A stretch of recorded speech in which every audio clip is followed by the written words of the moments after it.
What is up, everybody? Purple and Gold podcast for Monday, February 23rd.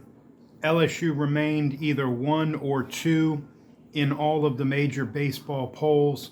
They remain number 2 in the D1 baseball top 25. There are 11 SEC teams in the D1 baseball top 25. Ole Miss entered the poll at number 25 off of their 8-0 start. I thought one of the things we could do today would be to take stock of some of what has gone on around college baseball, especially in the SEC, the first 2 weeks, and check on maybe some teams that LSU has played and will play. So the SEC, their 16 baseball teams went 44-4 over the weekend. Just an incredible output. Granted, the vast majority of them were not playing strong opponents. However, 2 of those 4 losses came from Tennessee, who lost a series at home at Lindsey Nelson Stadium to Kent State, who you might remember LSU defeated on last Monday night, 10-7. Kent State had previously swept Southeastern Louisiana in Hammond. So Kent State appears to be a pretty good club here, at least off to a very good start after 2 weeks. Auburn was the big winner of the weekend, much like Oklahoma announced themselves the first week of the season in a tournament. Auburn did the same. Auburn was kind of off of some subpar performances. They lost badly in the midweek to Cincinnati. However, they rallied for a 3-0 weekend. They beat Louisville. They beat Florida State. They had a very good weekend, and they have really reestablished themselves as maybe the top 10 team that everyone thought they would be. In terms of getting back to Tennessee, I wouldn't hit the panic button just yet. I know a lot of people are going to look at this and say, you know, Tony Vitello and Frank Anderson, their pitching coach, left Tennessee, and Josh Elander was promoted much the same way Michael Early was last year at Texas A&M, and look what happened to Texas A&M. I wouldn't go there yet. Tennessee's a young team. They've got a lot of freshmen and sophomores in their everyday lineup. And like I said, I think they ran into a very good, as it'll turn out to be, Kent State team. And hopefully for LSU, you hope that they do turn out to be a good team. Oklahoma, who LSU plays early in the SEC slate. Cam Johnson, former LSU Tiger, big left-hander, highest ranked recruit who ever made it to campus. Couldn't put it together here his freshman year. Didn't really put it together at Oklahoma last year either, but he's their Friday night guy now. He had another strong start. LSU will see him down the line opposite Case and Evans on a Friday night at Alex Box Stadium. That'll be a heck of an atmosphere. We can take stock a little bit around the country. UCLA remain number 1. They're on fire right now. Rock Chalowski, the preseason, everybody's player of the year, number 1 draft pick, greatest shortstop prospect in some time. He had a huge week and huge weekend. He's hitting homers left and right. Justin LeBron, another big shortstop prospect from Alabama. He's hit a couple of home runs over the weekend. He's demolishing college baseball early on, much the same way Jake Brown and others are doing for LSU. So I thought we could take a little stock of LSU after 8 games and talk about the week ahead. It is a 5-game week. LSU will play McNeese tomorrow, and then they will alternate in a 4-game weekend playing Dartmouth and Northeastern. So they'll play Dartmouth on Friday, Northeastern on Saturday, Dartmouth on Sunday, and Northeastern on Monday. In terms of where LSU sits after 8 games, I don't know that you could have reasonably expected anything better. They were briefly challenged on opening day by Milwaukee when they trailed 5-2.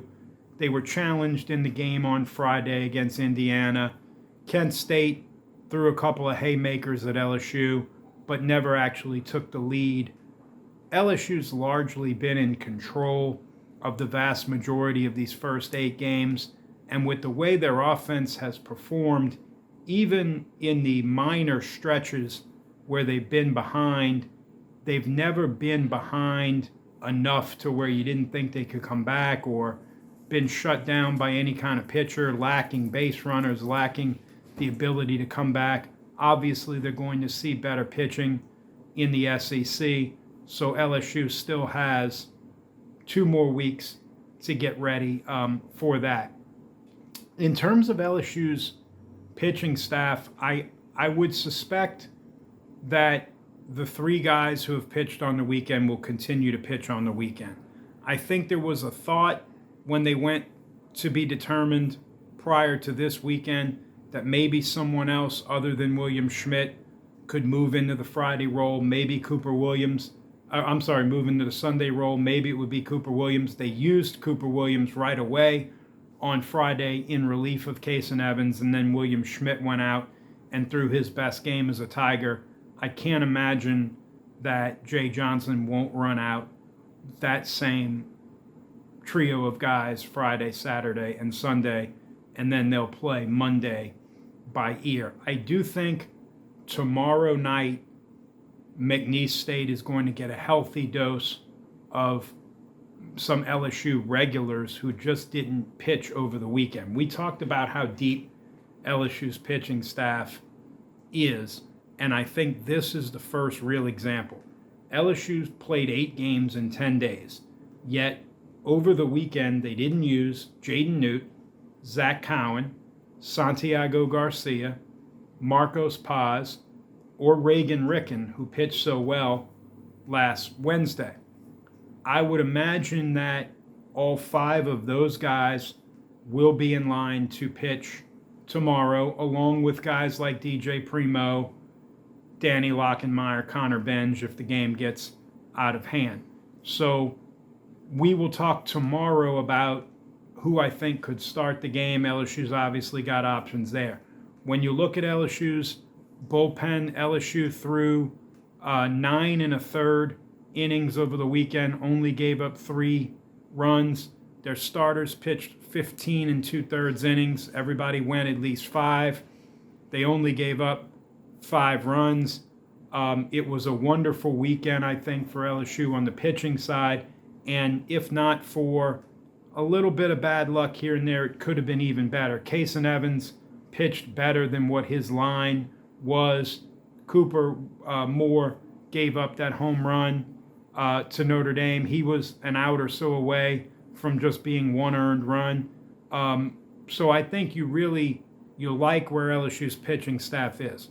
On offense, they're deep, they're talented, they can match up, they can play lefties, they can play righties. However, it is important to note that LSU hit lefties tremendously well, left-hand pitching tremendously well this weekend, even with their left-handed players, Jake Brown, Derek Curiel, Zach York, Seth Dardar.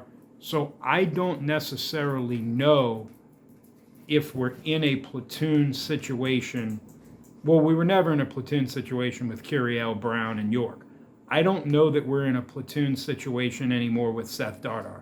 I don't want to make any bold declarations after 8 games, but I think it's pretty clear over this past weekend, and it's pretty clear now, offensively, defensively, the complete package. Seth Dardar is going to be LSU's second baseman, and on the off chance that there is a game where they decided to start someone else at second base, he would be a prime candidate to be your DH. I just can't imagine there are too many more games this year that Seth Dardar is not going to be in the starting lineup. So you look and you say, okay, where are LSU's sort of remaining position battles? Well, obviously DH we knew would be a big rotation of players throughout the pre-conference schedule to try and maybe come up with 1 right-handed batter and 1 left-handed batter to use in SEC play. I think what you're seeing right now is that competition has given way a little bit to the left field competition. So when Chris Stanfield got hurt and has missed, he missed last Saturday, Sunday, Monday, Wednesday, and all of this past weekend, that has opened the door for, we've seen Braden Simpson in left field, we've seen Tanner Reeves in left field. So it has taken those two guys out of the consideration generally for those DH spots. So Mason Braun has seen a lot of time at DH. Kate Aaron Beatty and Omar Cerna have seen time at DH when the other is catching. And we also saw where John Pearson started a game there. So I think LSU is right where they want to be in terms of their rotations, in terms of, I can't sit here and tell you that anybody has really underperformed. I think the biggest surprise for me on the pitching side is probably Dax Daffy. He's sort of in that fireman role. I didn't have him in that role pre-conference and preseason. Nobody was really talking about him. And I think the biggest surprise for me in terms of the offense is really, and I mean, it's not much of a surprise because we knew it, but it's really just how many guys they have used and how many guys have contributed to winning. So we've seen, obviously, Braden Simpson, Tanner Reeves, Seth Dardar, all three guys, second, third, left field. Because of the injury to Stanfield, we've seen Simpson and Reeves play left field. We've seen Jack Ruckert as a defensive replacement. We've seen John Pearson when they wanted to go right-hand heavy. The amount of guys that have contributed to winning over the first 8 games, I think, has been just phenomenal to see. And I would suspect that that would continue over these next 5 to 6 to 7 games that they still have remaining before they get to SEC play. Inevitably, when they get to SEC play, this will get pared down somewhat, although I do think this team will continue to use a lot of players. We will be back tomorrow with a preview of McNeese. I will go through those 5 available pitchers again. I will tell you how I would do it and how I would break down the lineup, and we'll be here to talk about it, and we'll be here to preview LSU and McNeese tomorrow. As always, be good to one another, and always, always, always, go Tigers.